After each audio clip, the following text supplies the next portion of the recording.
Welcome to Business Spotlight series. My name is Paul McCarthy, and today I'm joined by Annette Lees from 2tech ltd. Annette, it's great to have you with us today. Could you start by giving us a bit of background about your company, please? So, 2tech ltd, we've been around 20 years this year, since January actually, so it's a really great time to have a chat. I've been thinking, reminiscing quite a lot, you can imagine. So 2tech is a distribution company. It's full service, and what that means is, we essentially go and find really great brands that aren't available in the UK or Europe, and usually find them in the west coast of the States. For some bizarre reason, they seem to invent things faster over there. We get the exclusive rights for given territory, so for example UK or UK and Europe, or even better the US as well. And then we import stock. I've got a big warehouse not too far from Manchester, and we distribute that stock. So we launch brands into the UK market. So that would be setting up their website. That means setting up and handling all their socials. We've got great PR. It means doing all the digital marketing. It means setting up and handling their store on Amazon exclusively. We're one of a handful of top Amazon suppliers. We have a prime warehouse, so we ship all day, every day. And it essentially means acting like them to launch their brand into the UK how they want. We also supply about 85% of the UK retail industry, bricks and mortar. So if brands want to be professionally launched to a successful level in the UK, this is a good way of doing it. Sounds like there's a lot going on there. Have you got a team behind you? How does it work? How does it work? So I think key is finding brands that we're actually passionate about. I mean, it's really hard to be excited about something that you're not that into. And I think that's actually, I'm sure you'll ask me this later on, but it'll be what I'd say is one of our strengths, to be honest.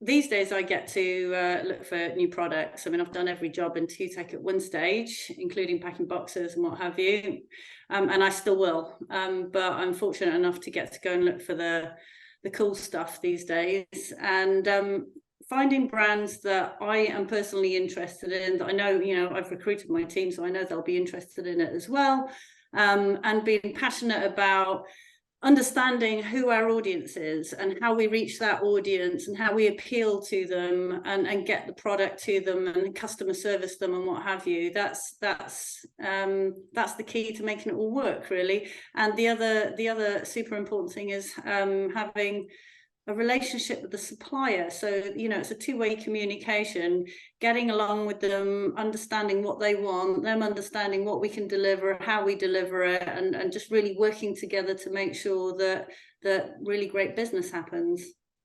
Is there any sort of particular brands that you or types of products that you really specialize in, would you say? Yeah, there are. I mean, 20 years ago, when I started the business, I actually didn't have a plan at all, and I ended up helping them. I quit the job I was working and decided rather naively I was going to start a business. I mean, I'm glad it was naive, because if I'd understood how hard it was going to be, I probably wouldn't have done it. I don't mean to put anyone off, but it's good to be naive and cocky, I think, a little bit. And the product that I found, I helped a mate out packing consumer electronics over Christmas, I think, just before I started it. And I was like, oh, this looks like printing money, that's easy. 20 years ago, this is a long time ago. And I found digital photo frames. This is back in the day when we didn't really have mobile phones. I know it's so long ago. I'm embarrassed. And people were they got digital cameras, and they were taking, a whole 1 megapixel. Can you imagine? What am I going to do with that photo? It's so massive. And this category of product had turned up, just started at that point. And I started selling digital photo frames. And honestly, within a few years, I was selling over £1 million worth of them, and literally out of my bedroom. And this is when £1 million actually counted for something, then you have a recession and everybody stops buying what they don't need at that point. So there is a point to this background. I had to reinvent our category. And so I went, and we're not that into consumer electronics either, if I'm completely honest. What I'm into is health and wellness. I appreciate wellness is quite a wide arching category, so I'm going to narrow it down to more educated health products. So if you've decided there's some aspect of your health that you'd like to improve, you've done the research, what is the best, way of achieving that, or the best product? And I think we have some of those brands. A brand that we no longer own that was super successful for us is Zero Water. That's one of the top water filtration systems. So I mean, that removes everything out of the water. And somebody who's decided they want to filter their water and has done the research, that's the brand that they would buy. And that's kind of an example of the sort of thing that we could talk about till the cows come home, really. We now work with Kefirco, who are this amazing company that makes fermenting kits. I mean, everybody's sort of into kimchi and sauerkraut these days. This is how you make it at home for peanuts with no chemicals or preservatives, using up leftover bits and bobs, from cooking. They're really great kits. They're about to go into Selfridges. They're incredibly successful, and we work with those guys for the UK market, and now we're pushing out to the US, so that's super exciting as well. One of our most not consumer electronics, not wellness either. My little Da Vinci frames are just incredibly successful. They're picture frames that have an expanding mount, so that you can actually put 50 different pictures in them. So if you are a parent of a young child who's coming home with a small squiggle on a piece of paper and wants it framed, or it's going on the fridge with the other 50, I feel that you've got a place to put them. It's just a very simple product with an amazing solution that, honestly, we just can't get enough of them. We're literally having containers and containers coming in monthly and building sales, and we've been working with them for 15 years. It's just not showing any sign, thank goodness, long may it continue, of waning. It's just growing. And again, that's a sort of example. It's a simple, well-made product with fantastic appeal to several market segments and super suppliers. I mean, I couldn't ask for more than that, really. You did start to touch on your sort of secret sauce, or what you're very good at. Could you elaborate a little bit more and tell us why your business is so strong? Supplier relationships, I think, are key. Being the sort of company that you have a pulse is very important. I think a lot of people think that it's important to be really efficient. I'm not saying you shouldn't be organized or operationalized, but also have a flipping pulse, because we're all humans at the end of the day.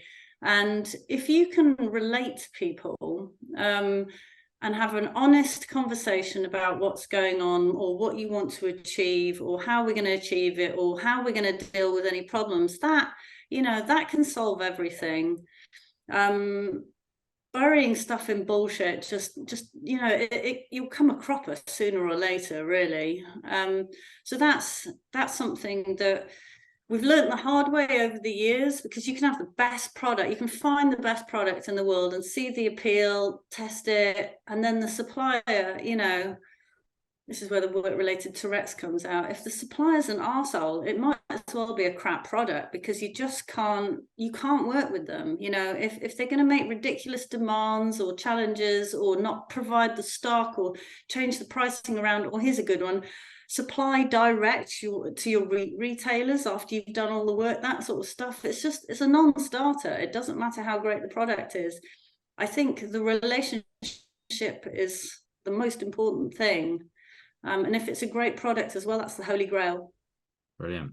And in your journey with 20 years, I'll mention it again for you, has there been a particular person that's inspired you? I don't think any one person, no. I have been fortunate enough to meet some great people along the way. I mean, I'm nothing without the fantastic team that surrounds me. I'm very lucky to work with some awesome people. And they do make work a joy. I love my job and I love working with them. I won't name any of them in case I forget anybody accidentally, because I'm on a podcast. Actually, I think it's really important to have people as you've been around for a while. I think it's important to have people that are on your team as well, as in Annette Lees's team, because I sort of tend to bring business into the company, and I need to know that I have people that I can completely trust that are looking after me and 2tech first and foremost. And Charles Street, our FD, I have to say, he's been with me for at least a decade.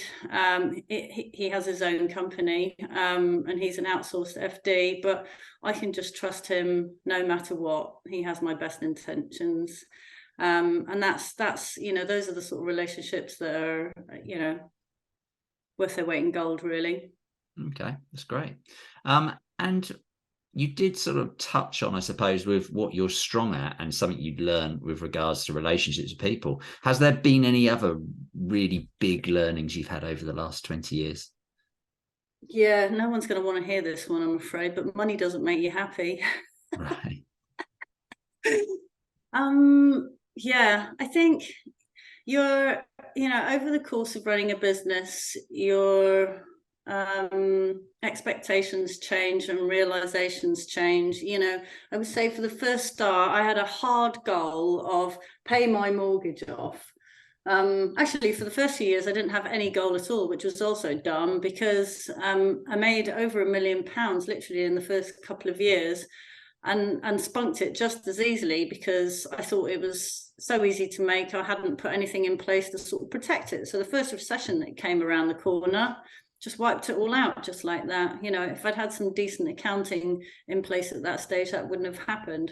So that was a learning curve. But yeah, you think paying your mortgage off, by the time the money or the business opportunity comes at that point, you're like, who pays mortgages off? Your money's much safer, invested, or I'm going to use it. But who actually pays a mortgage off these days? It's a generational thing, right? That is, isn't it? I was brought up to do exactly that.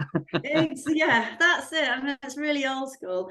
I would never pay a mortgage off now. There's so many more exciting things that you can do with money than pay a mortgage off. So there was that, that financial goal, and then your next financial goal would be, being able to do this, being able to do that. I can do anything that I want. I just don't have the time to do it now. Right. You realize that time is significantly more valuable than money. I guess the balance is having enough of both. Okay, so balance and time rather than money necessarily. Yeah, brilliant. Absolutely. And over the last few years, it's fair to say there's been plenty of challenges which must have affected you. Things like Brexit, COVID, the economy. What changes have you made in your business to adjust to this changing environment? There's no one hard and fast change. I mean, the benefits of being an SME is that you can be light on your feet, roll with the punches. You can constantly change, react, develop. I mean, take Brexit as an example. We sell into Europe. I don't think anybody's figured out how to do that still, have they, really? Amazon hasn't, HMRC hasn't, nobody knows how to do it. So you just have to, we put what we thought was right in place. It immediately fell on its face. Customers were unhappy with not understanding what they were getting charged. Nobody knew how to provide the information. So we had to pull out and make a more stable plan on our own, which was, fortunately, it's all back to relationships again. One of our amazing suppliers based in Eastern Europe allowed us to use their space and their services as a 3PL. So, people that we trusted, we could send stock there and start shipping direct. But, it's a small medium enterprise has the ability to have a bit of a think about the problem and execute what needs doing straight away. Larger companies, it's just the red tape, they're just slow moving behemoths. So we take advantage of that, and we come out fighting. Brilliant. That's great though, isn't it? Yeah. You're talking about agility there, and being a small organization, use that to your advantage. Absolutely. Be agile, be able to adjust, like you said, roll with the punches. Challenges are going to come. Change. Another thing that I would advise for, all these negatives, the economy right now, the opposite of what everyone else is doing. I mean, everyone else sort of like pulls up their drawbridge, don't they, a little bit, and starts, looking after their pennies. I would say advertise your ass off, because the playing field just got, a lot smaller. So your money goes a lot further, and what you need is sales, not protecting a few pennies in case. I think it's a really good opportunity, and that's worked really well for us as well. And sort of looking into the future, what do you think are going to be the challenges for your business and maybe the industry you're in as well? Challenges for the business. Opportunities, not challenges, I think. Opportunity and a challenge at the same time. Growth, actually. I'm excited. We are literally on.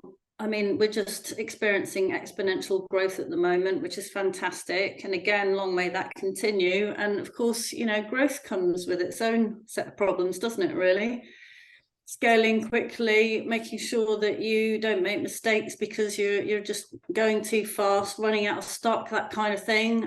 Middle class problems, I get that, but problems nonetheless.